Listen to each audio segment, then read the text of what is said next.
Chapter 1. It was a pleasant afternoon, all considered, when Sir Archibald Grimwater received the summons from his liege lord, Count Giles Harbrook of Evenholm Keep. The sky was dreary grey, gentle rains pattered ceaselessly. The air was ripe with reptilian slime and boggy gases. Yet so long as the village stood on its stilts, and Sir Archie's wooden holdfast didn't suck into the marsh completely, the day was ever a grateful one.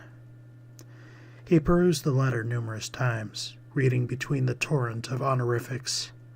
They must mean to pull me away and install a new landlord, he thought with amusement. It was all he could do not to laugh in the presence of a steward who awaited instruction. Fie on them all. They can have this patch of frog shit and mud. A barony was never worth so little. Archie was one of very few knights that had been landed in recent years. The swamp tribes had finally warmed to their occupiers to the point of not freezing over, and the kingdom thought the best means of fostering goodwill and compliance was bringing their rule and culture to them more directly. They called it gentrification. Archie liked calling it mixing mud with milk. We can throw as many pale-faces and fancy garb as we wish at these villages, but we still live on poles and drown ourselves in sourberry ale. He dismissed his steward and left the small solar to attend dinner. The dining hall wasn't much larger, able to seat a score at the table and several besides on cushioned benches about the walls. Archie was joined by a small council, to put it generously. If truth be told, half the attendees were women who were meant to court the Baron. Most were selected by imperial dignitaries that took up space in the holdfast, while the rest were offerings from tribals who desired high standing. Together they supped on a course of frog's legs, followed by boiled watercress, asparagus, and snake. Only the men partook of the jellied blackberries for dessert, save for Sir Archibald. If vanity forbade the women from eating sweets, he could forbid himself. He was anything but kind to them when it came to courtship, however. Archie scarcely took his seat at Dunkeep, formerly Goktelé, by the locals' tongue, seriously, and resisted the notion of marriage for the sake of legitimate heirs. Of late he decided to handle the affair like a game. Tonight he gave Hognila the seat of honor to his right. She might remain there for the next week until he feigned his favor for another, perhaps Janelle, of whom her father enjoyed boasting of heavy hips for birthing and fine ripe breasts for feeding his would-be son. At times she attended in her traditional garb, which often exposed one or both breasts. Her father wasn't lying about them. All of this was moot now. The summons bade him to leave his court and arrive within the month for that of Duke Terrell Jonmouth, who presided in Evenholm under Count Giles's hospitality. The castle was nearly 50 leagues to the east and south, well outside of this swampy region. He had to prepare soon. During the especially wet autumn season, it may take a week or more of travel, even by horse and mule. Provisions were another matter. Due to the surrounding murk, pulling carts of supplies would be entirely out of the question. Gabry, the steward, had commented on old traveling tales imparted by the locals, describing long hammocks laden with food being carried by their ends as the trek was made on foot. They would be twisted about in order to wrap the items and keep them secure should a carrier's footing be lost by the sucking mud. A sensible idea, though one had to wonder if the temperament of pack animals would allow mounted carriers to achieve the same effect. After the meals were eaten and the women were allowed a taste of sour ale, Sir Archibald bade all farewell aside from his closest counselors. Harold Mandrake was the only outside dignitary that Archie held any confidence for, if not genuine trust. The young man once served as a page for Arthur Mordva, but worked most closely with Lady Olma, who held a reputation for greed and connivery. No doubt Harold inherited some amoral tendencies, yet the insight he might offer was worth any distaste. Joining the informal council was Gabry. Also remaining from the dinner was Modwalla, a marginally influential native, and Sir Stephen Grell, who captained the meager house guard and served as master-at-arms. Minor items were the lot of the council, largely dealing with repairs and reinforcement for select lengths of the village's wooden walkways.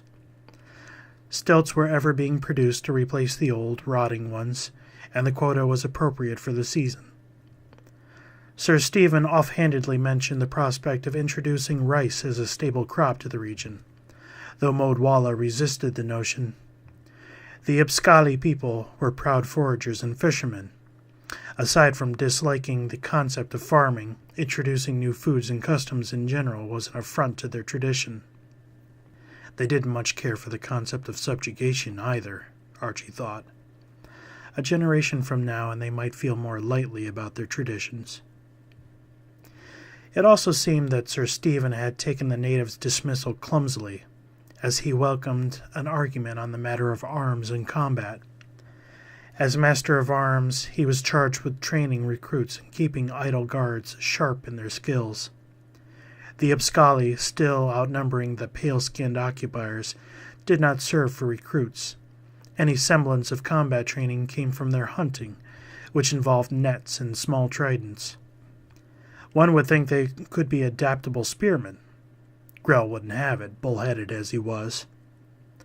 "A guard will know the sword and shield as well, good sir, or they are no able guard at all." Gabriel's shoulders sagged. Mine own steward would groan from such folly if he wasn't so bloody composed. Mandrake's customary smirk only widened.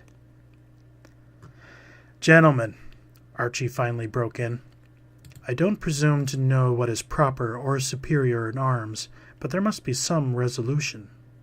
Modwala." "Shakto, if please," the native insisted in his thick tongue. Bloody hell, they cry upon their own honorifics worse than we. Sir Stephen guffawed. "His lordship will address us however is necessary, you lout." "Is not proper." The native's cheeks flushed, though it was difficult to notice beneath the tar that was his skin. "Is no respect. Lord must respect also." The heavy consonants were less than bearable when his emotions rose. "I agree, Shekto," Archie said before Grell could escalate. "You have my apologies. Now, if you both please, we ought to put this matter of training to rest. I would not force any of your people to take up equipment that does not suit them. Should they volunteer to do so, they will receive only the finest in our armory. If not, there must be a means their natural skills might be used." "Not bloody likely," Grell muttered. Harold rested a hand on the table near Modwala before his emotions rose again. "Shekto, please forgive him," he said coolly. "And myself. If I may, my lord, the equipment and tactics of the Ipskali would not serve should the war come to our doorstep. The tridents are too light, their prongs too thin. Assuming they could be trained to find chinks in plate armor, they might still be stopped by the mail, and the wounds would not be deep even against boiled leather. The barbs will steal away the weapon, and they will be vulnerable to their foe." Modwala clearly thought the rationale was absurd. "Shekto, I must agree," Sir Archibald said. "You do not yet understand our ways of war and what equipment we wear. It would not end well should your people shun our weapons and instruction." "We no fear," Modwala said. "We have stone, have wood. We make hammer to batter shiny metal clothes." Sensible, Archie thought. At least he has the essence of it. The rocks tied to branches with rope will hardly hold in battle. Perhaps he ought to requisition a mold for proper hammers for the smithy. "In any sense, I believe our house guard is sufficient for a time," Sir Archibald said. "I presume that the Ipskali people are already learned in their ways of hunting, and might make an effective militia should our home be invaded." Gabriel and Harold both nodded, the ambassador adding, "A splendid conclusion, my lord. Use what we have, use as intended, as they say." The discussion soon became that of the invading armies to the south. Modwalla excused himself, as he typically did when it came to topics of war. There was little and less to discuss, however. The slight barony could contribute nothing of import to the war effort, nor was it strategically desirable for the invaders to take. Talk of war only served to acknowledge that the war did exist at all, and they were a part of it, whether evident or no. "Another item that requires your attention, my lord." Gabriel shifted uncomfortably in his seat. It must have been an unpleasant task for a baron about to depart his seat. "A brief and simple one," Sir Stephen added. "My guards have apprehended a deviant who took to bed a woman meant to court you." "Was she with us tonight?" Archie asked. "No, my lord. Her father offered his apologies before the feast and says that the girl is mortified by the affair.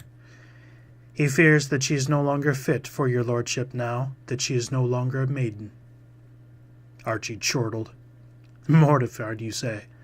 Was the girl raped?" "The father did not specify," Grell answered. "Regardless, hers was not a maidenhead for the boy to take, and the father demands severe punishment." Death was the customary notion of severe to these swamp lords.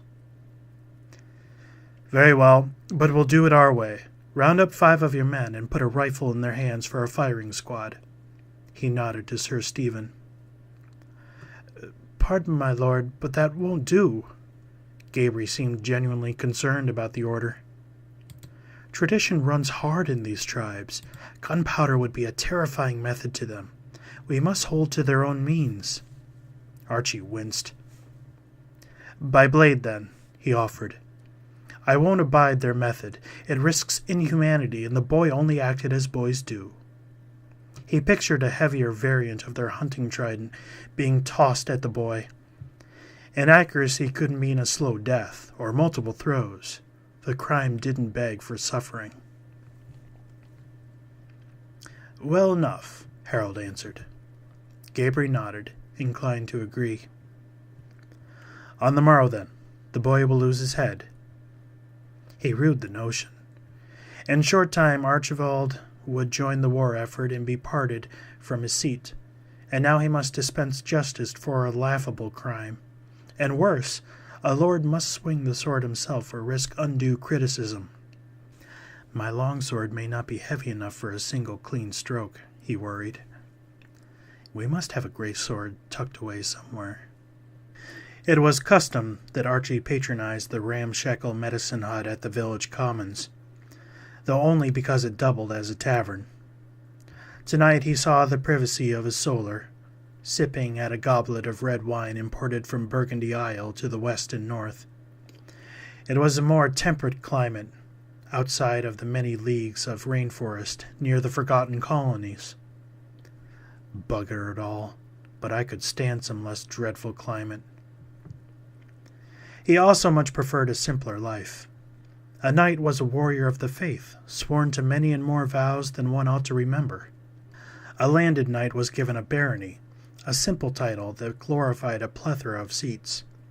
Most often, a baron lorded over a castle, but a manse would serve equally, as would a fortress or livable caverns. Some baronies were only temporary, and the occasional one might move from place to place. "We used to be nomads," Archie recalled from his history lessons as a child. His thoughts were interrupted by a knock. Harold Mandrake entered at his lord's summons and bowed his head respectfully. He wasn't a handsome man. His wide jaw and small feathery lips revealed a schemer beyond doubt. "If I may be so bold, I thought I might offer some additional counsel," Harold said. Sir Archibald grinned. "Bold indeed. I have had all the counsel that I can stand, if truth be told." He waited for Harold's resignation, though felt intrigued. Blast it all if this serpent wasn't so fucking interesting. "Be brief. What is your counsel?"